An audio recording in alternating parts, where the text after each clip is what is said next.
بسم اللہ الرحمن الرحیم۔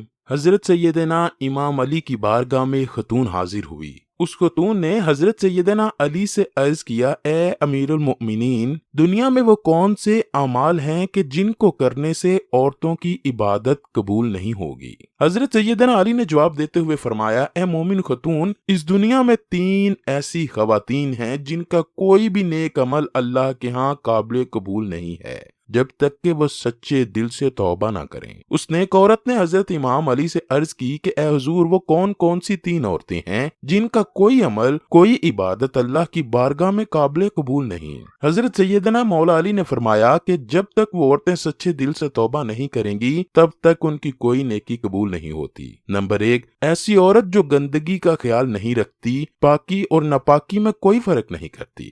حضرت سیدنا علی نے فرمایا، جب حضور اکرم معراج کی سیر کرنے کے لیے تشریف فرما تھے تو رسول اللہ صلی اللہ علیہ وآلہ وسلم نے جہنم میں ایسی عورتوں کو بھی دیکھا جن کو اللہ تعالیٰ نے سخت عذاب کا مستحق قرار دیا تھا۔ ان عورتوں کو اپنے اپنے گناہوں کے مطابق سزا مل رہی تھی۔ ان میں سے ایک ایسی عورت بھی تھی کہ جس کے پیروں کو سر کے بالوں کے ساتھ باندھ دیا گیا تھا، اس کی ٹانگوں کو سینے کے ساتھ باندھا گیا۔ حضرت سیدنا بی بی فاطمہ نے نبی کریم سے دریافت کیا، اے اللہ کے نبی، وہ عورت جن کے پاؤں سر اور ٹانگیں جسم کے ساتھ باندھے ہوئی تھیں، اس عورت کا ایسا کون سا گناہ تھا جس وجہ سے وہ عورت دردناک عذاب میں مبتلا تھی؟ رسول اللہ صلی اللہ علیہ وآلہ وسلم نے فرمایا، اے میری پیاری بیٹی، جب میں نے اس عورت کو جہنم میں چیختے چلاتے ہوئے دیکھا تو میں نے جبرائیل سے دریافت کیا کہ اس عورت نے کیا گناہ کیا ہے کہ اللہ نے اس عورت کو ایسی سخت سزا دی ہے؟ جبرائیل نے فرمایا، اے اللہ کے نبی، یہ عورت ناپاک رہتی تھی،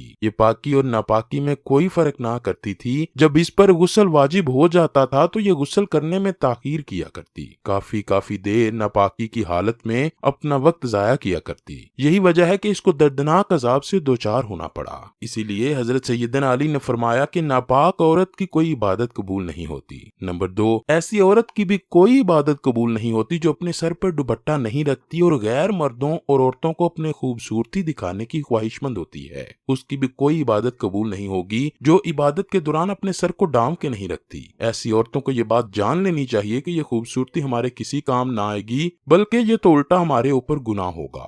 نمبر 3، حضرت سیدنا مولا علی نے فرمایا کہ بد اخلاق عورت کی بھی کوئی نیکی قبول نہیں ہوتی۔ رسول اکرم صلی اللہ علیہ وآلہ وسلم کی بارگاہ میں ایک بندہ حاضر ہوا اور کہنے لگا، اے حضور اکرم، میرے علاقے میں ایک ایسی عورت رہتی ہے جو کہ بہت نیک اور پرہیزگار ہے۔ اس عورت کا رویہ، اخلاق کسی کے ساتھ بھی ٹھیک نہیں۔ وہ جب کسی کے ساتھ بات چیت کرتی ہے تو بد اخلاقی سے پیش آتی ہے۔ ایسی عورت کے بارے میں اللہ کا کیا حکم ہے؟ رسول اللہ نے فرمایا، اے اللہ کے بندے، بد اخلاق عورت کے لیے اللہ نے جہنم میں سخت عذاب تیار کر رکھا ہے۔